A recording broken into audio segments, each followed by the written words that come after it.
আসসালামু আলাইকুম, সোহানা কিচেনে স্বাগতম। বন্ধুরা, আজকে দেখো থোড় দিয়ে ডুমুর দিয়ে একটা রেসিপি বানাবো। বন্ধুরা দেখতে পেয়েছো? বন্ধুরা, ছোলা নিয়েছি, এখানে ছোলা দিয়ে ও আলু দেবো। এখানে ছোলা ডুমুর আলু দিয়ে একটা রেসিপি হবে এখানে। বন্ধুরা দেখো, এখানে আমি মশলাটা রেডি করে নিয়েছি, আর এখানে নিয়েছি সর্ষের তেল। আমি গ্যাসেতে কুকারটা বসে নিয়েছি। বন্ধুরা, এর মধ্যে তেল আর পেঁয়াজটা দিয়ে দিয়েছি, দিয়ে দেবো এক একে মশলাগুলো। বন্ধুরা দেখো, মশলাটা রেডি করেছিলাম সব একসঙ্গে দিয়ে দিচ্ছি।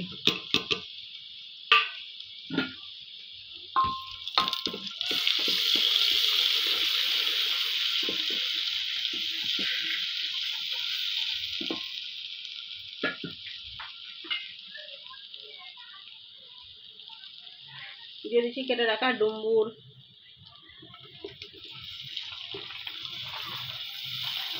ছোলা তো সব আগুন দিয়ে দিচ্ছি। বন্ধুরা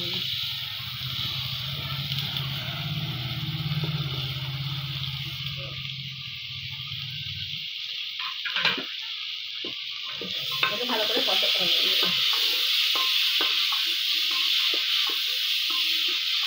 দেখো বন্ধুরা, আমার ছোলের রেসিপি কমপ্লিট। এই ফ্রিজে একটা সার্ভ করে নিচ্ছি। বন্ধুরা এভাবে বাড়িতে বানাবে, ভালো লাগলে লাইক শেয়ার কমেন্ট করবে। আল্লাহ হাফেজ।